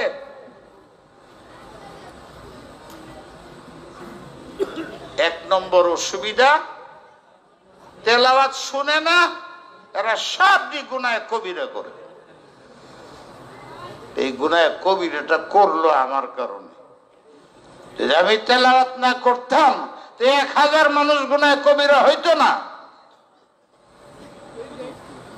তাই আমি বলি, 2 বার 3 বার মাঝে মাঝে বলবা। আর ফার্স্টে কেরাত নেই, তেলাওয়াত নেই, মানুষ আসা যাওয়া করতেছে, কলে তেলাওয়াতটা দিলে মানুষটা এসে সারবে। দূর মিয়া, কেরাত তো হলো দিল ঠিক করার জন্য, মাইক ঠিক করার জন্য না, মানুষ ডাকার জন্য নয়। বেয়াদবি, চরম বেয়াদবি। যখন সব বসবে তাদের বইলে পরে তেলাওয়াত শুরু করো। 2 বার 3 বার বলো, মাঝে মাঝে বলো তেলাওয়াত হবে, গান বন্ধ করেন, তেলাওয়াত হবে, দোকান বন্ধ করেন। 1 মিনিট হয় তেলাওয়াত, 2 মিনিট হয়। আর হুজুরা মাঝে মাঝে পড়ে, শুনেন, দিল ভালো হয়ে যাব। এবার বইলা বইলা বইলা বইলা সব জায়গায় আলেমরা মানুষকে সচেতন করতে হবে। মজলিসে কোরআন শরীফ তেলাওয়াত হয়, এই তেলাওয়াতকে শুনতে হবে, নাহলে গুনাহে কবিরা হবে। এই জন্য আমি পড়তে পারলাম না এতক্ষণ। মশলাটা প্রথম বলতাম তাহলে পড়তে পারতাম। এখন তো মশলা বলছি, এখন যদি হাতটা তেলাওয়াত করি সব শুনবেন কিনা? কেডা কেডা শুনবেন না হাত উঠে দেখান। শুনবেন যারা, যে কোনো সবাই যাবে, গোপনে গিয়ে হুজুরে বলে আসবেন, হুজুর তেলাওয়াতের আগে একটু বলে দেন, তেলাওয়াত যাতে শুনে। এটা সব হুজুররা বললে হুজুর বুঝে ফেলাবে, কথা ঠিক। এর চেয়ে মারাত্মক হইল এই ইচ্ছা আমার মনে হয় না কোনো মুসলমান এরকম করে। কোরআনের একটা কাশিস আছে, আমি এই দিকে গেলে বলা সম্ভব না, পরবর্তী বক্তা বা শুনছেন আপনারা অনেক লক্ষ কাফেরের কথা, 4000 কাফেরের কথা, 34,000-এর কথা, 4000 কাফেরের কথা হিলিয়াতুল আউলিয়া নামক কিতাবের মধ্যে আছে, যে ইহুদি খ্রিস্টান শুধু তেলাওয়াত শুনে মুসলমান হয়ে গেছে। আর উমর ফারুকের কিসা তো সবাই জানেন, যে হুজুর আলাইহিস সালামকে কতল করবার গিয়া তার বোন ফাতেমা নাম ছিল, তার তেলাওয়াত শুনে মারবো আর কি, আয়েশা আল্লাহ রসুলের সাথে দেখা করে মুসলমান হয়ে গেছে। এইরকম আজীব ঘটনা লাখো আছে। তেলাওয়াতের একটা আলাদা স্বাদ মজা। এই 1-1.5 ঘন্টা কথা কইছি, এর চাইতে কোরআন শরীফের একটা আয়াত পড়তাম, আমার মনে হয় এটার সব বেশি। পড়ি নাই আমি এই মশলাটা বলার। রসুল পাক সাল্লাল্লাহু আলাইহি সাল্লামের যুগে সংক্ষিপ্ত আলেমরা কাছে আপনারা শুনছেন অনেক লম্বা লম্বা ঘটনা। আবু জাহেল কেমনে চুপে চুপে যে আল্লাহ রসুলের তেলাওয়াত শেষ সাথে শুনতো, শুনছেন না? তা আবু বকর সিদ্দিক রাদিয়াল্লাহু তাআলা আনহু, এইটাও বাদ দিলাম, লম্বা ঘটনা। এরা শেষ পর্যন্ত সিদ্ধান্ত নিল যে মুসলমানরা যে তেলাওয়াত করে, ইয়াতাকাসসাফনা নিসাআনা আবনাআনা, এরা যখন কোরআন তেলাওয়াত শুরু করে তখন আমাদের যুবক যুবতী বয়স কম ছেলেফেলেরা সব পাগল হয়ে কোরআন শুনে। আর আবু বকর যখন তেলাওয়াত শুরু করে, ইয়াতাকাসসাফনা, পাখিরা যেরকম উড়ে আসতে থাকে, এলাকার ছোট বাচ্চা মেয়েরা যুবকরা পাখি যেরকম ঝাঁকে ঝাঁকে যায়, ওরা অপেক্ষায় থাকে আবু বকর সিদ্দিক কখন নামাজ পড়বে, কখন তেলাওয়াত করবে। সব বাদ দিয়া উনার তেলাওয়াত রাজুলান কানা রাজুলান রাকিকাল কলবে বাক্কান, কানতেন নামাজের মধ্যে, কানলে বাচ্চারা আরো বেশি তার দিকে আকৃষ্ট হয়। উনি যখন তেলাওয়াত শুরু করতেন, আশেপাশের কাফের ছেলে মেয়েরা সব এসে চতুর্দিক দিয়ে ভিড় দিত। কোরআনের আসরে হয়তো এরা পরবর্তীতে মুসলমান হয়ে গেছে অনেকই। তখন আবু জেহেল বলল, এই মুসলমানদের তো দাওয়াত দেওয়ার লাগে, তেলাওয়াত শুনে মুসলমান হয়ে যায়। এরা যেখানেই তেলাওয়াত করে, ওয়ালগাউ ফীহি, বাঁশি বাজাইবা, গান বাজাইবা, হই হাল্লা করবা, লাইবা ওয়া লাহওয়া, ফাজিলি কাজ করো, দুষ্টামি কাজ করবা, যাতে এনো যারা আইছে এরা তো থামাইতে পারতেছি না, এরা যেন কোরআন শরীফ শুনতে না পারে। এটা একটা বড় মুহিম ছিল আবু জেহেলের।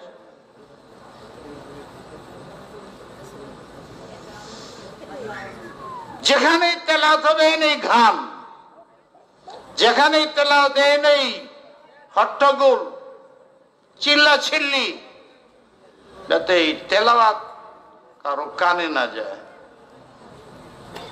আবু জাহেলের একটা সিদ্ধান্ত। আমার কষ্ট লাগে তখন যখন দেখি যে মাকে তো লম্বা জায়গায় লাগায় রাখছে, দেখা যায় দোকানের মধ্যে গান হইতেছে, তেলাওয়াত হইতেছে, আর মজলিসের মধ্যে হই হাল্লা করতেছে, শুনতেছে না। তো সন্দেহ লাগে, এরা তো আর আবু জাহেল না। মান তাশাব্বাহা বিকওমিন ফাহুয়া মিনহুম, যার চেহারা, লেবাস, কথাবার্তা, আখলাক, চরিত্র যার সাথে মিলে,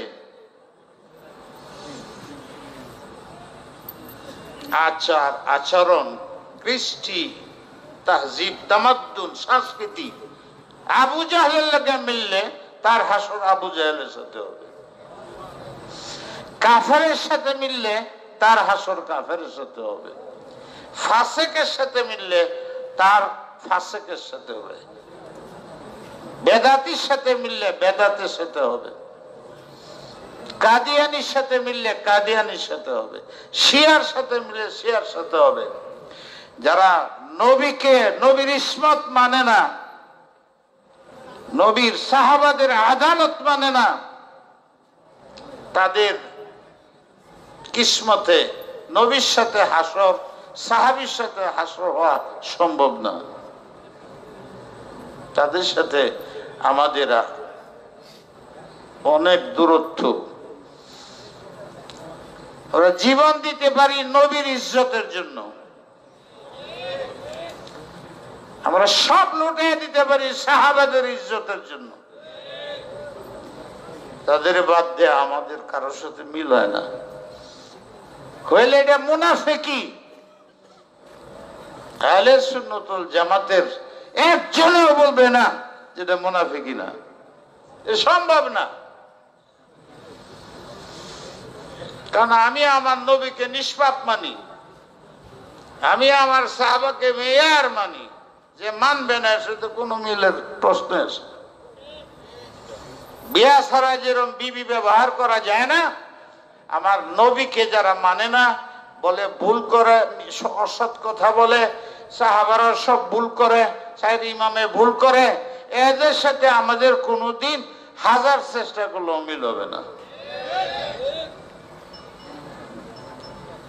একজন থাকো হকের উপরে, হক একজন, আমি ওর সাথে। ওই না লোক বেশি, ওরা হক না, ওর সাথে নাই। দাওয়াত চালাইয়া যাবো বিল হিকমতি ওয়াল মাউইযাতিল হাসানা ওয়া জাদিলহুম বিল্লাতি হিয়া আহসান। দাওয়াত চলবে হিকমতের সাথে, দাওয়াত চলবে মাউইযাতের সাথে।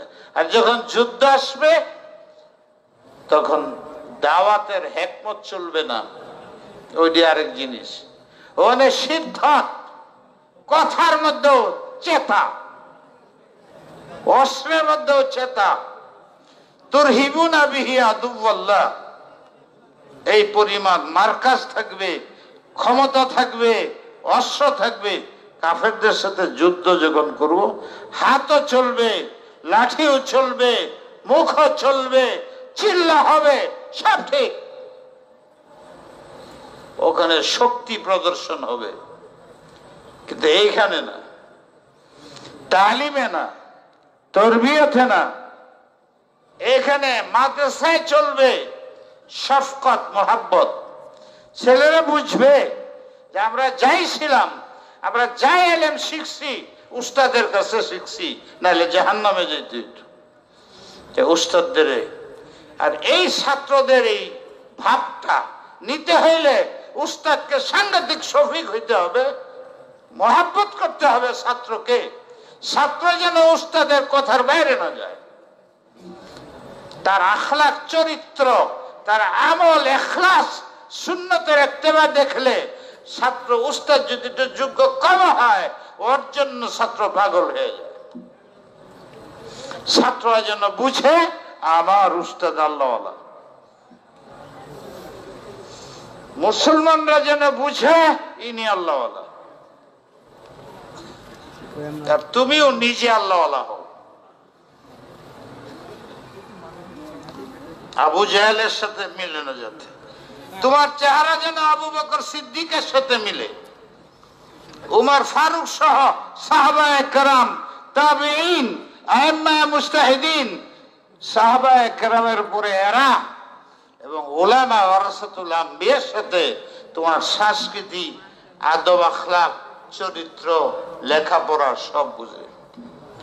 ইলম ছাড়া কিচ্ছু পৃথিবীতে নেই। আল্লাহওয়ালা ইলম ছাড়া হবে না। ইলম বলতে কোনটারে বুঝায় আমি এটা বুঝাইছি, হাদিসে কি আছে? অনেক লম্বা ঘটনা। একদিন হুজুরে বলছেন, তোমরা এত আমল দেখাও, আনা আ'লামুকুম বিল্লাহি ওয়া আতকাকুম, আমার সবচেয়ে বেশি ইলম আছে, এই জন্য আমি সবচেয়ে বড় মুত্তাকি। সাহেবে তাকওয়া মুত্তাকি হওয়া সম্ভব নয় ইলম ছাড়া। ওই ইলমের এইটা হলো মাদ্রাসা। হযরত আয়েশা সিদ্দিকা বললেন, কেমনে যাব?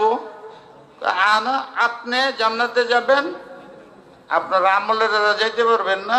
কয় লা, আমিও না। কেমনে যাবেন? ইল্লা তাগাম্মাদানি আল্লাহু বিরহমাতি, আমাকে আল্লাহ দয়া করে জান্নাতে নেওয়ার ফয়সালা শুনায় দিয়েছে। কি অর্থ হইল? জান্নাতে যাইতে হলে আল্লাহর রহমত লাগবে। কি লাগবে? আল্লাহর রহমত লাগবে। আল্লাহর রহমত পাবে কে? ওই ছেলে উত্তরসূরি হয় যে বাবার সাথে বেয়াদবি করে না, সে।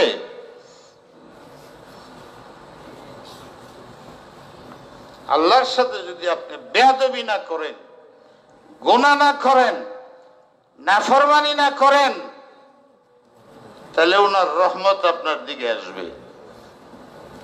আর এটার স্বভাব হইল আমল। ওয়াতিলকাল জান্নাতুল্লাতী উরিসতুমুহা বিমা কুনতুম তা'মালুন, তোমরা আমল যদি করো আমি বুঝবো। আর এই আমলগুলো সুন্নত মোতাবেক হইতে হবে, ইখলাসের সাথে হইতে হবে, আল্লাহ ছাড়া কারোর জন্য নয়। আর এটার তরিকা হলো নবীর তরিকার বাইরে নয়। আর নবীর তরিকা মতে আমল করলেই ইখলাস আসে। অতএব ইলম শিখতে হবে। আর আমাদের আল্লাহ নিজাম মানে খাস করে এশিয়া সারা পৃথিবীতেই মাদারিস ছাড়া হয় না। এই মাদারিস গুলোর হেফাজত ইলমের দ্বারা হয়, উস্তাদদের দ্বারা হয়, গাছের তলে বললে হয়, ছাত্রদের দ্বারা হয়। এদের বাইরে ইলমের এই দেশে কোনো ব্যবস্থা নেই।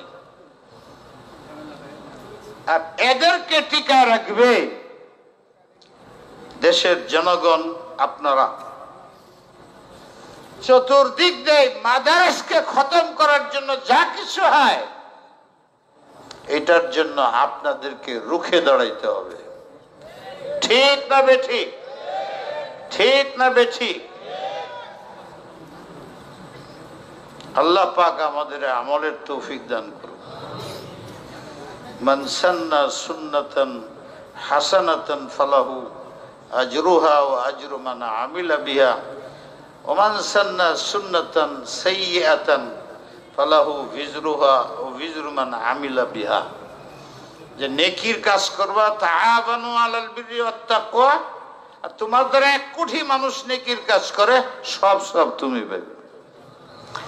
কোন গুনার ভিত্তি স্থাপন করে যাও, কিয়ামত পর্যন্ত সিনেমা যারা দেখবে আর এই মোবাইলের গুনাহ যারা করবে, এরা সব গুনাহ ওদের কাজে যাবে। কোরআন শরীফ তেলাওয়াত হবে, শুনবে না, যত মানুষ শুনবে না সব গুনাহ আমার হবে। আমি কেন তাম্বি না করে পড়াশোনা করব? মিন আজলি যালিকা কাতাবনা আলা বানি ইসরাঈল আন্নাহু মান কাতালা নাফসান বিগাইরি নাফসিন আও ফাসাদিন ফিল আরদ ফাকান্নামা কাতালান নাস জামিআ। বদগুমানি করবেন না। 1 গুনাহ কবিরা, উলামায়ে সুর আলামত। তাজাসসুস, কারো পিছে লাগা দোষ তালাশ করবেন না, এটা ঝগড়ার কারণ। আলেমে সুর আলামত। গীবত করবেন না, আলেমে সুর আলামত, জাহান্নামে যাওয়ার আলামত। কান কথা শুনবেন না, মন্তব্য করবেন না, এটা ফাসেকের আলামত, এটা উলামায়ে সুর আলামত। ঝগড়া লাগাবেন না, কুটনামি করবেন না, এটা আলেমের সু, জাহান্নামে হওয়ার আলামত। বিগ্রহ নাম লইবেন না, ঠিস দিয়ে কথা বলবেন না, এটি সব অহংকারের দলিল। আর এলেম হইলে তাওয়াজু হয়। আল্লাহ রসুল মুতাওয়াজি ছিলেন, রাফাহুল্লাহ, বিনয়ী যত, এটা নবীর আলামত। নবীর সুন্নতের আলামত। ইখলাস থাকলে এটা নবীর আলেমে হক্কানির আলামত। তাওয়াজু থাকলে আলেমে হক্কানির আলামত। আর কিবির থাকলে আলেমে গায়রে হক্কানির আলামত। রিয়া থাকলে আলেমে হক্কানির আলামত না। হাসাদ করলে কঠিন পাপ, সব নেকি একদিকে। হাসাদ থাকলে কিবির আছে, এটা এক পাল্লায় দিলে এটা ভার বেশি, জাহান্নামে যেতে হবে। মোহাব্বত থাকলে জান্নাত পাওয়া যাবে। আদাওয়াত নিলে দুনিয়াতেই লাঞ্ছিত হইতে হবে। এটি উলামায়ে সুর আলামত। আমার কাজ হবে মোহাব্বত সৃষ্টি করা, দূরত্ব নয়। এই জন্য সালাম। আর যদি কোনো কারণে গুনাহ হয়ে যায় তো আল্লাহ প্রথমে বলছে তওবা করো, নামাজ ছাড়বেন না, দৈনিক তেলাওয়াত, কিছু সময় জিকির, দুরূদ শরীফ বেশি, আল্লাহর কাছে দিল। আল্লাহ শরীরে তো আমার চোখরে তো আমি বন্ধ করতে পারি, বেপর্দা দেখবো না, হাতে ধরবো না, কিন্তু দিল তো তোমার হাতে। তা আমার দিলকে তুমি কন্ট্রোল করো, যাতে দিল নামাজের মধ্যে বাহিরে খারাপ কাজের দিকে না যায়। ওমাই ইয়াত্তাকিল্লাহা ইয়াজআল লাহু মাখরাজা ওয়া ইয়ারযুকহু মিন হাইসু লা ইয়াহতাসিব ওয়া মান ইয়াতাওয়াক্কাল আলাল্লাহ ফাহুয়া হাসবু ইন্নাল্লাহা বালিগু আমরিহি قد جعل الله لكل شيء قدرا واخر دعوانا ان الحمد لله رب العالمين.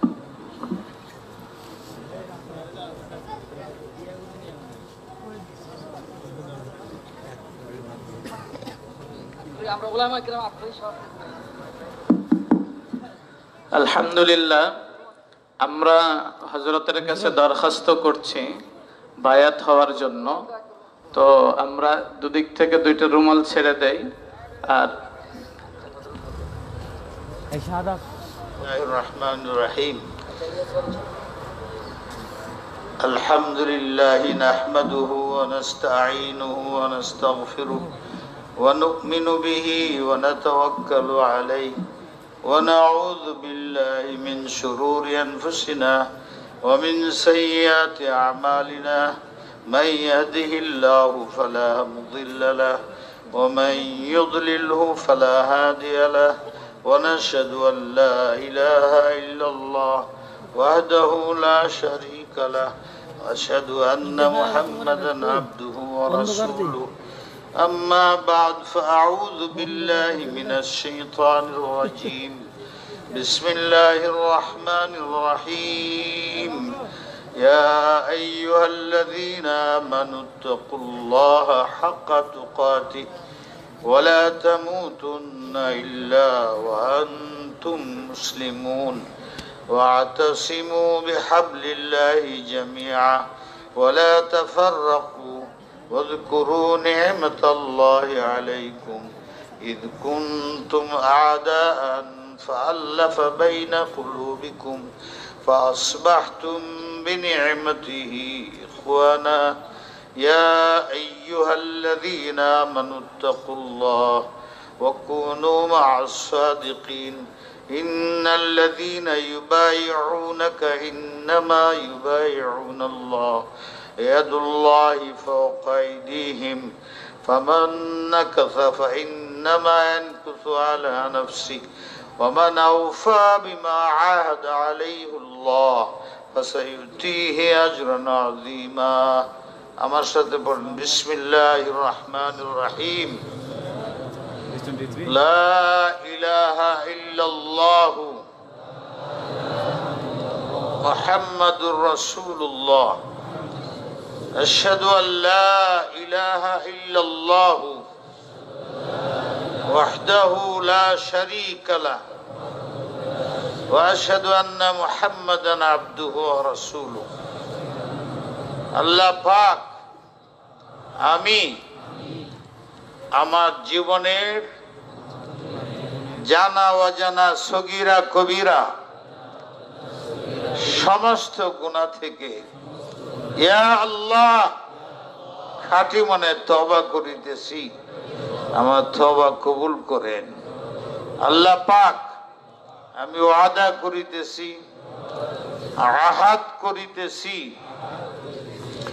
শিরিক ও বেদাত করিব না, চুরি করিব না, জিনা করিব না, কতল হত্যা করিব না, গীবত করিব না, গুনার কাজে সহযোগিতা করিব না।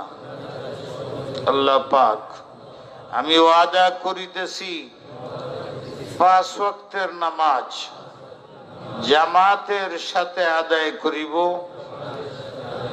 যাকাত ফরজ হইলে যাকাত দেব, রমজান শরীফে রোজা রাখিব, হজ ফরজ হইলে হজ করব, জিহাদ ফরজ হইলে জিহাদ করব। ইয়া আল্লাহ, শক্তি সামর্থ্য অনুযায়ী সদকা খায়রাত করব, নফল ইবাদত করব। ইয়া আল্লাহ, আমি সিলসিলায়ে চিশতিয়া, সুহরাওয়ার্দিয়া, নকশবন্দিয়া, কাদেরিয়া, হযরত শাহ মাহিউস সুন্নাহ, আবরারুল হক, হক্কি হযরত শাহ শেখুল ইসলাম আহমদ শফি রহমতুল্লাহ আলাই, তাদের নিসবতে একমাত্র ইসলাহে নফসের জন্য মাহমুদুল হাসান, তার নিকট তার হাতে বায়াত গ্রহণ করিলাম।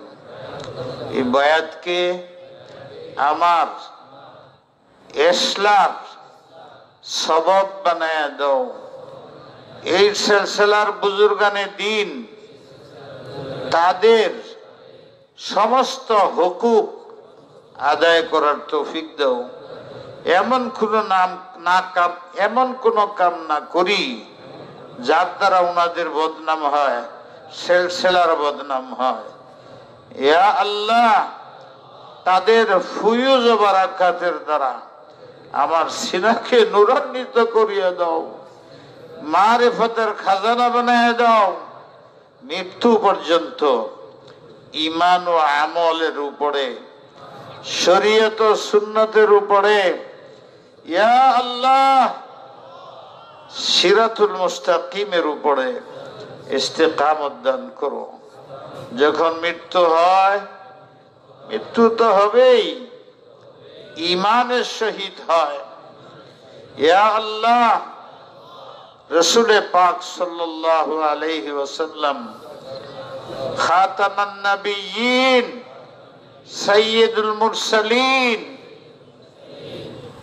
তার শাফাতে ইয়া আল্লাহ তার সাথে জান্নাতে ইয়া আল্লাহ তোমার দিদার নসিব হয়। মৃত্যুর আগে বাইতুল্লাহ যাওয়ার তৌফিক দাও, নবী আলাইহিস সালামকে স্বপ্নে দেখার তৌফিক দাও। ইয়া আল্লাহ, সুন্নাত মোতাবেক জীবন যাপনের তুমি আমাদের তৌফিক দাও, বেগুনাহ জীবন দান করো। ইয়া আল্লাহ, ইয়া আল্লাহ, ইয়া আল্লাহ, লা ইলাহা ইল্লাল্লাহু মুহাম্মাদুর রাসূলুল্লাহ, আল্লাহুম্মা সাল্লি ওয়া সাল্লিম ওয়া বারিক আলা। আগেই বলছি 5 ওয়াক্ত নামাজ ঠিকমতো পড়া, এর চেয়ে বড় কোনো ওজিফা নেই। চিশতিয়া তকবীরা গুনাহ বর্জন করা, নেকির দরকার নেই। গুনাহ বর্জন করলে বাতি জ্বালালে আলোকিত হয়ে যায়, গুনাহ বর্জন করলে অটোমেটিক নামাজের পাগল হয়ে যায়, তেলাওয়াতের পাগল হয়ে যায়, জিকির না করলে ঘুম আসে না। তাই কিছু সময় জিকির করা, তেলাওয়াত করা, কোরআনকে 2-3 মাসের মধ্যে সহি শুদ্ধ করা, এইটার দিকে বেশি খেয়াল হয় না। পরিবারকে ভালো শিক্ষা দেওয়া, ছেলে মেয়েদের হক আদায় করা, বিবিরে পর্দায় রাখা, শরীয়তের আহকাম মানার নাম হইল আসল ওজিফা। গুনাহ তরক করা হইল আসল ওজিফা, যেটা আপনি বুঝেন গুনাহ, এটা করব না। আল্লাহ আমাদের সবাইকে তৌফিক দান করুন। থাক। আল্লাহুম্মা সাল্লি ওয়া সাল্লিম ওয়া বারিক।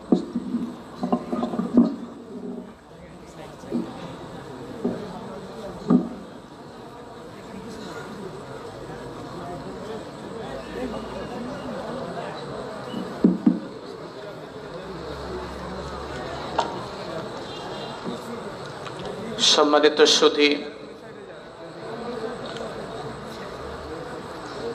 একটি ঘোষণা দিচ্ছি আমি। মারকাজি ইজতেমা 2024, মারকাজি ইজতেমা 2024, স্থান যাত্রাবাড়ি বড় মাদ্রাসা প্রাঙ্গণ, সকাল 9টা থেকে শুরু, রাত 10টা পর্যন্ত। তারিখ 23 নভেম্বর 2024, শনিবার দিন।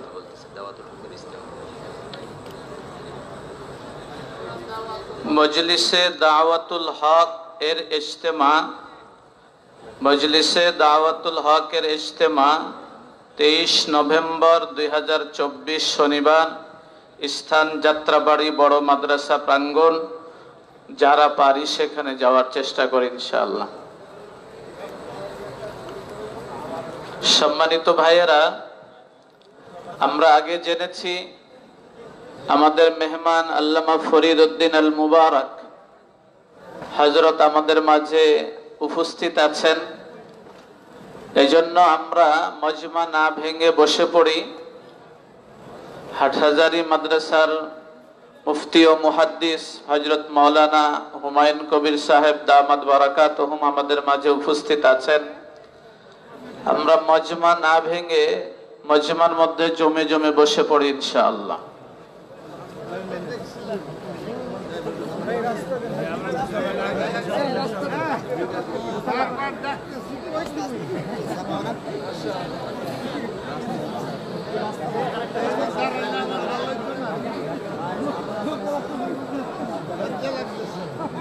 আমারে ফালায় দে। আল্লামা ফরিদ উদ্দিন আল মুবারক সাহেব হযরত আমাদের মাঝে উপস্থিত আছেন। উনি আসবেন, বয়ান হবে ইনশাআল্লাহ। তাছাড়া হাটহাজারী মাদ্রাসার মুফতি ও মুহাদ্দিস হযরত মাওলানা মুফতি হুমায়ুন কবির সাহেব দামাত বারাকাতুহুম, উনিও আছেন, বয়ান হবে। এই জন্য আমরা মজমা না ভেঙে মজমায় জমে জমে বসে যাই ইনশাআল্লাহ।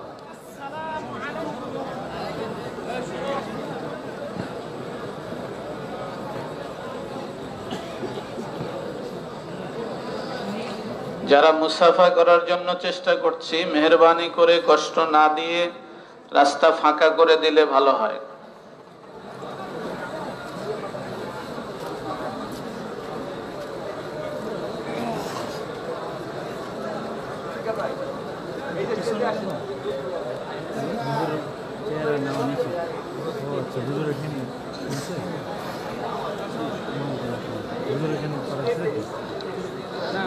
যে হযরতকে যাওয়ার জন্য জায়গা করে দেই, আমরা বাকিরা মজমাতে জমে বসে পড়ি ইনশাআল্লাহ।